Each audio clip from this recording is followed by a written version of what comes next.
ಎಲ್ಲರಿಗೂ ನಮಸ್ಕಾರ. Welcome to ಸಮೃದ್ಧಿ ಅಡುಗೆ ಮನೆ ಚಾನಲ್. ಇವತ್ತಿನ ವಿಡಿಯೋದಲ್ಲಿ ಸಖತ್ ಟೇಸ್ಟಿಯಾಗಿರುವಂತಹ ನುಗ್ಗೆಕಾಯಿ ಗ್ರೇವಿ ಹೇಗೆ ಪ್ರಿಪೇರ್ ಮಾಡೋದು ಅಂತ ನೋಡೋಣ. ಅದಕ್ಕಿಂತ ಮುಂಚೆ ಇನ್ನೂ ನಮ್ಮ ಚಾನಲ್ನ ಯಾರೇ ಸಬ್ಸ್ಕ್ರೈಬ್ ಮಾಡಿಲ್ಲ, ಪ್ಲೀಸ್ ನಿಮ್ಮ ರೈಟ್ ಸೈಡ್ ಇರುವಂತಹ ಬೆಲ್ ಐಕನ್ ಮೇಲೆ ಕ್ಲಿಕ್ ಮಾಡಿ, ಹಾಗೆ ಈ ವಿಡಿಯೋನ ಶೇರ್ ಮಾಡಿ. ಇಲ್ಲಿ ಒಂದು ಈರುಳ್ಳಿ ತೊಗೊಂಡಿದ್ದೀನಿ, ಹಾಗೆ 6-7 ಹಸಿಮೆಣಸಿನ್ಕಾಯಿ, ಪಾಲಕ್ ಸೊಪ್ಪು, ಕೊತ್ತಂಬರಿ ಸೊಪ್ಪು, ಹಾಗೆ 1 ಕಪ್ಪಷ್ಟು ಹಸಿ ಬಟಾಣಿ, 1 ಆಲೂಗೆಡ್ಡೆ, 1 ಟೊಮೊಟೊ, 6-7 ಇಕ್ಳು ಬೆಳ್ಳುಳ್ಳಿ, ಹಾಗೆ 1 ಪೀಸ್ ಶುಂಠಿ, 2 ಪೀಸ್ ಚಕ್ಕೆ ಲವಂಗ, ಹಾಗೆ ನುಗ್ಗೆಕಾಯಿ, ಹಾಗೆ 1 ಕಪ್ ಕಾಯಿ ತುರಿ ತೊಗೊಂಡಿದ್ದೀನಿ. ನುಗ್ಗೆಕಾಯಿ, ಆಲೂಗೆಡ್ಡೆ ಮತ್ತು ಹಸಿ ಬಟಾಣಿ ಇಷ್ಟನ್ನು ನಾವು ಫಸ್ಟು ಒಂದು ಅರ್ಧ ಬೇಯಿಸ್ಕೊಳ್ಳೋಣ. ತುಂಬ ಬೇಯಿಸ್ಕೊಳ್ಳಲ್ಲ, ಅರ್ಧ ಸ್ವಲ್ಪ ಬೆಂದರೆ ಸಾಕು. ಬೆಂದಾದಮೇಲೆ ನಾವು ನೆಕ್ಸ್ಟು ಮಸಾಲೆಗೆ ಹಾಕಿದಾಗ ಇನ್ನೂ ಸ್ವಲ್ಪ ಬೇಯಿಸ್ಕೊಳ್ಳೋಣ. ಇದು ಬೇಯ್ತಾ ಇರಲಿ, ಇವಾಗ ನಾವೊಂದು ಮಸಾಲೆ ರೆಡಿ ಮಾಡ್ಕೊಳ್ಳೋಣ.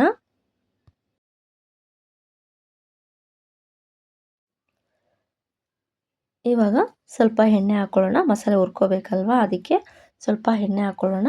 ಎಣ್ಣೆ ಕಾಯ್ದಾದ್ಮೇಲೆ ನಾವೇನು ತಗೊಂಡಿದ್ವಿ ಈರುಳ್ಳಿ, ಅದನ್ನು ಕಟ್ ಮಾಡಿ ಈ ರೀತಿ ಹಾಕ್ಕೊಂಡು ಸ್ವಲ್ಪ ಫ್ರೈ ಮಾಡ್ಕೊಳ್ಳೋಣ.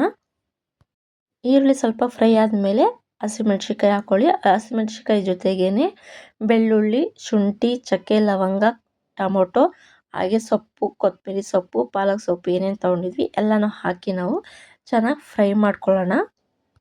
ಇದೇನಿದು ಪಾಲಕ್ ಸೊಪ್ಪು ಹಾಕ್ತಿದ್ದಾರೆ ನುಗ್ಗೆಕಾಯಿ ಗ್ರೇವಿಗೆ ಅಂತ ಅಂದ್ಕೋಬೋದು, ಬಟ್ ತುಂಬಾ ಚೆನ್ನಾಗಿರುತ್ತೆ. ಟೇಸ್ಟ್ ಕೂಡ ಅಷ್ಟೇ ಸಿಂಪಲಾಗೂ ಮಾಡ್ಕೊಳ್ಳಬಹುದು.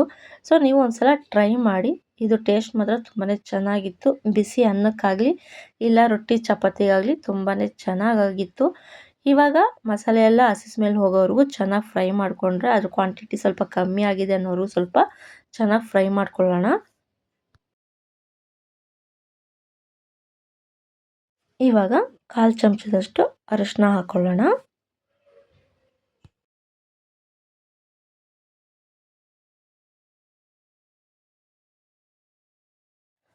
ನೋಡಿ, ಈ ಥರ ಚೆನ್ನಾಗಿ ಫ್ರೈ ಮಾಡ್ಕೋಬೇಕು. ಹಸಿ ಸ್ಮೆಲ್ ಎಲ್ಲದೂ ಹೋಗಬೇಕು. ಟೊಮೊಟೊ ನಾವು ಹಾಕಿರೋದು ಅದರಲ್ಲಿ ಸ್ವಲ್ಪ ಸ್ಮ್ಯಾಶ್ ಆಗಿದೆ ಅನ್ನೋವರೆಗೂ ನಾವು ಸ್ವಲ್ಪ ಫ್ರೈ ಮಾಡ್ಕೋಬೇಕು. ಇವಾಗ ನಾವು ಏನು ತೊಗೊಂಡಿದ್ದೀವಿ 1 ಕಪ್ ಕಾಯಿ ತುರಿ, ಅದನ್ನು ಹಾಕ್ಕೊಂಡು ನಾವು ಚೆನ್ನಾಗಿ 1-2 ಸೆಕೆಂಡು ಚೆನ್ನಾಗಿ ಅದನ್ನು ನಾವು ಫ್ರೈ ಮಾಡ್ಕೊಳ್ಳೋಣ.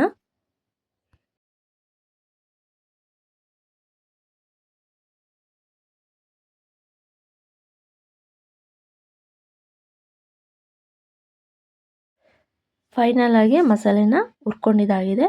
ಇದು ಸ್ವಲ್ಪ ಹೊತ್ತು ಬಿಟ್ಬಿಟ್ಟು ನಾವು ಆರಕ್ಕೆ ಆಮೇಲೆ ರುಬ್ಕೊಳ್ಳೋಣ. ಮಸಾಲೆ ಎಲ್ಲ ಹುರ್ಕೊಂಡಿದ್ದು ತಣ್ಣಗಾಗಿತ್ತು, ಸೊ ನಾನಿವಾಗ ಜಾರಿಗೆ ಹಾಕ್ಕೊಂಡು ಪೇಸ್ಟ್ ಮಾಡ್ಕೊಳ್ತಾ ಇದ್ದೀನಿ. ನೋಡಿ, ಗ್ರೀನಾಗಿ ಎಷ್ಟು ಚೆನ್ನಾಗಿ ಕಾಣಿಸ್ತಿದೆ ಅಲ್ವಾ. ಇವಾಗ ನಾವೇನು ಬೇಯಕ್ಕೆ ಇಟ್ಟಿದ್ವಿ ಆಲೂಗೆಡ್ಡೆ, ಬಟಾಣಿ, ಹಾಗೆ ನುಗ್ಗೆಕಾಯಿ, ಸೊ ಇದು ಸ್ವಲ್ಪ ಬೆಂದಿದ್ರೆ ಸಾಕು. ನೋಡಿ, ಇಷ್ಟು ಬೆಂದಿದ್ರೆ ಸಾಕು. ನಾವು ಸ್ಟವ್ನ ಆಫ್ ಮಾಡ್ಕೊಳ್ಳೋಣ. ಇವಾಗ ಒಂದು ಪ್ಯಾನ್ ಇಟ್ಕೊಳ್ಳೋಣ. ಪ್ಯಾನ್ ಕಾಯ್ದಾದ್ಮೇಲೆ 1-2-3 ಸ್ಪೂನಷ್ಟು ಎಣ್ಣೆ ಹಾಕ್ಕೊಳ್ಳೋಣ. ಎಣ್ಣೆ ಕಾಯ್ದಾದ್ಮೇಲೆ ನಾವೇನು ರುಬ್ಬಿಟ್ಕೊಂಡಿದ್ವಿ ಮಸಾಲೆ, ಆ ಮಸಾಲೆನ ಹಾಕಿ ಚೆನ್ನಾಗಿ ನಾವು ಫ್ರೈ ಮಾಡ್ಕೊಳ್ಳೋಣ. ಯಾಕೆಂದರೆ ಅದರಲ್ಲಿ ಹಸಿ ಸ್ಮೆಲ್ ಇರೋದ್ರಿಂದ ಚೆನ್ನಾಗಿ ಫ್ರೈ ಮಾಡ್ಕೊಳ್ಳೋಣ.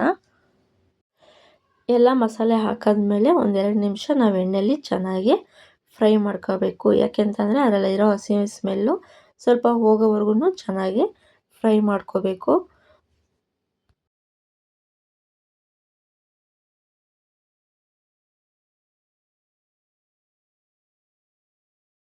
ಇವಾಗ ಒಂದು ಅರ್ಧ ಸ್ಪೂನಷ್ಟು ಉಪ್ಪು ಹಾಕ್ಕೊಳ್ಳೋಣ. ಉಪ್ಪು ಹಾಕೊಂಡಾದ್ಮೇಲೆ ಚೆನ್ನಾಗಿ ಮಿಕ್ಸ್ ಮಾಡ್ಕೋಬೇಕು.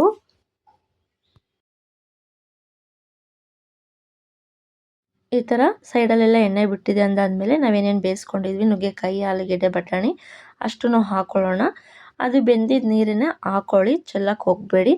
ಖಾರದಲ್ಲಿ ನೀರು ಸ್ವಲ್ಪ ಕಡಿಮೆ ಮಾಡಿ ನಾವು ಇದು ಬೇಯಿಸ್ಕೊಂಡಿರೋ ನೀರನ್ನೇ ಹಾಕ್ಕೊಳ್ಳಿ. ಟೇಸ್ಟ್ ತುಂಬಾ ಚೆನ್ನಾಗಿರುತ್ತೆ. ಯಾಕೆಂದರೆ ಎಲ್ಲ ಬೆಂದು ಅದರಲ್ಲಿ ರಸ ಬಿಟ್ಟಿರೋದ್ರಿಂದ ಆ ನೀರೇ ಹಾಕ್ಕೊಂಡ್ರೆ ಟೇಸ್ಟ್ ತುಂಬಾ ಚೆನ್ನಾಗಿ ಬರುತ್ತೆ. ಆ ನೀರನ್ನೇ ಯೂಸ್ ಮಾಡ್ಕೊಳ್ಳಿ ಇಲ್ಲಿ. ಇವಾಗ ನಿಮ್ಗೆ ಏನಾದ್ರು ತೆಳು ಬೇಕು ಅನ್ನೋದಾದರೆ ಅಷ್ಟೇ ನೀರು ಹಾಕ್ಕೊಳ್ಳಿ. ಇಲ್ಲ ರೊಟ್ಟಿ ಚಪಾತಿ ಮಾಡ್ಕೊಳ್ತಿದ್ದೀವಿ ಗಟ್ಟಿಗಿರಲಿ ಅನ್ನೋದಾದರೆ ಇಷ್ಟು ಇರಲಿ. ಅನ್ನ ಮಾಡ್ಕೊಳ್ತೀವಿ ಅಂದರೆ ಸ್ವಲ್ಪ ತೆಳು ಮಾಡ್ಕೊಳ್ಳಿ. ಇವಾಗ ಇದನ್ನು 1-2 ನಿಮಿಷ ನಾವು ಸಿಮ್ಮಲ್ಲಿ ಬೇಯಿಸ್ಕೊಳ್ಳೋಣ. ಆಲ್ರೆಡಿ ನುಗ್ಗೆಕಾಯಿ, ಆಲೂಗೆಡ್ಡೆ, ಬಟಾಣಿ ಬೆಂದಿರೋದ್ರಿಂದ ತುಂಬ ಹೊತ್ತೇನು ಹಿಡಿಯೋದಿಲ್ಲ. ಸೊ 1-2 ನಿಮಿಷ ಬೆಂದರೆ ಸಾಕು. ಇದು ನೋಡಿ ಲಾಸ್ಟಲ್ಲೆಲ್ಲ ಸೈಡಲ್ಲಿ ಎಣ್ಣೆ ಬಿಟ್ಟಿದೆ. ಇಷ್ಟು ಬೆಂದರೆ ಸಾಕು. ನೋಡ್ತಿರ್ಬೋದಲ್ಲ, ತುಂಬ ಚೆನ್ನಾಗಿ ಕಾಣಿಸ್ತಿದೆ. ನಾನು ಇದಕ್ಕೆ ರೊಟ್ಟಿ ಮಾಡ್ಕೊಂಡಿದ್ದೆ. ತುಂಬಾ ಅಂದರೆ ತುಂಬ ಚೆನ್ನಾಗಿತ್ತು ಗ್ರೇವಿ. ಸೊ ನೀವು ಒಂದ್ಸಲ ಈ ರೆಸಿಪಿನ ಟ್ರೈ ಮಾಡಿ ಹೇಗೆ ಬಂದಿದೆ ಅಂತ ತಿಳಿಸಿ. ಲಾಸ್ಟಲ್ಲಿ ನಿಮ್ಗೇನಾದ್ರು ಮತ್ತೆ ಸಪ್ಪೆ ಅನ್ನಿಸ್ತಿದೆ ಅಂದರೆ ಸ್ವಲ್ಪ ಲೈಟಾಗಿ ಉಪ್ಪು ಹಾಕ್ಕೊಳ್ಳಿ. ಇಲ್ಲ ನೀವು ಹಾಕಿದ ಮೊದಲೇ ಸರಿ ಇತ್ತು ಅಂದರೆ ಮತ್ತೇನು ಹಾಕ್ಕೊಳಕ್ಕೆ ಹೋಗಬೇಡಿ. ಫೈನಲ್ ಆಗಿ ನುಗ್ಗೆಕಾಯಿ ಗ್ರೇವಿ ರೆಡಿ ಆಯಿತು. ನೋಡ್ತಿರ್ಬೋದಲ್ಲ ಎಷ್ಟು ಚೆನ್ನಾಗಿ ಕಾಣಿಸ್ತಿದೆ. ಸೊ ಇಲ್ಲಿ ನೀವು ನುಗ್ಗೆಕಾಯಿನ ಉದ್ದುದಾಗಿ ಕಟ್ ಮಾಡಿ ಹಾಕೊಳ್ಳೋದ್ಕಿಂತ ಹಿಂಗೆ ಚಿಕ್ಕ ಚಿಕ್ಕದಾಗಿ ಕಟ್ ಮಾಡಿ ಹಾಕ್ಕೊಳ್ಳಿ. ಅದು ಚೆನ್ನಾಗಿ ಬರುತ್ತೆ. ಯಾಕೆ ಅಂತ ಅಂದರೆ ತಿನ್ಬೇಕಾದ್ರೆ ಅದು ಬಾಯಿ ತುಂಬ ಸಿಗುತ್ತಲ್ವ ನುಗ್ಗೆಕಾಯಿ, ತುಂಬಾ ಚೆನ್ನಾಗಿ ಬರುತ್ತೆ. ನೋಡ್ತಿರ್ಬೋದಲ್ಲ ಎಷ್ಟು ಚೆನ್ನಾಗಿ ಕಾಣಿಸ್ತಿದೆ. ಬಿಸಿ ಬಿಸಿ ರೊಟ್ಟಿ ಜೊತೆಗೆ ನುಗ್ಗೆಕಾಯಿ ಗ್ರೇವಿ ತುಂಬಾ ಚೆನ್ನಾಗಿತ್ತು.